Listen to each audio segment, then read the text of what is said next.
Монетизация деген не? Монетизацияның маған не пайдасы бар дейтін адамдарға толық аяғына дейін көріңіздер, ұнаса маған лайк басыңыздар және маған тіркелуді ұмытпаңыздар.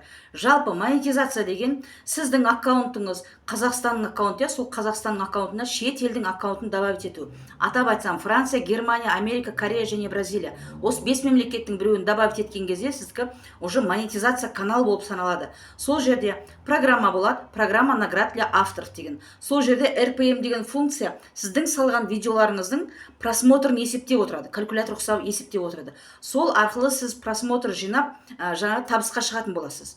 Ол үшін сіз бір бағыттағы видео салуыңыз керек. Бір бағыттағы видео деген ол ниша деп аталады. Нишаңыз бойынша сіз видео саласыз. Бұл каналда монетизация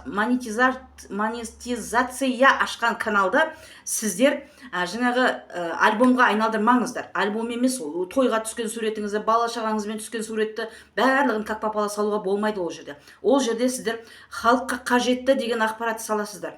Өзіне керек адам сол нені видеоңызды аяғына дейін көреді. Яғни сіз нишаңыз бойынша видео саласыз. Ниша деген 5-ке бөлінеді. Бірінші түрін айтып өтейін, ол профессияңызға байланысты видео саласыз. Профессияңыз егер мектепте мұғалімсіз ба, мектепті салыңыз, ата-аналарға қажетті ақпарат салыңыз. Дәрігерсіз ба, біреу ауырған кезінде не істеу керек, не істемеу керек, осындай видео саласыз. Екінші түрі бар, ол хобби деп атады. Хобби деген қолыңыздан не келеді, қандай немен айналысасыз, тамақ істей аласыз ба, тоқыма тоқисыз ба, тігін тігесіз ба, қандай да бір өнеріңіз бар болса, соны саласыз. Үшінші түрі бар, ол услуга деп атады. Услуга деген қолыңызда қандай да бір товарыңыз бар ма, соны салыңыз. Сетевексіз ба, сол продукцияңыз салыңыз. Сол арқылы сіз просмотр жинайсыз.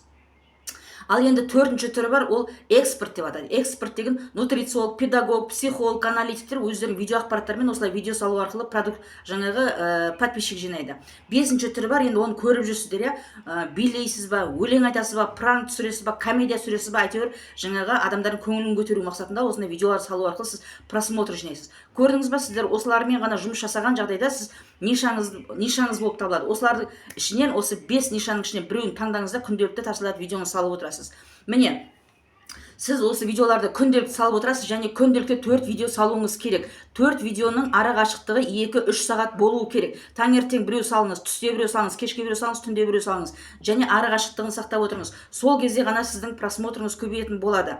Егер сізге ұнаса маған лайк басыңыздар және мен сіздерге басқа да қызықты ақпараттармен бөлісіп отыратын боламын.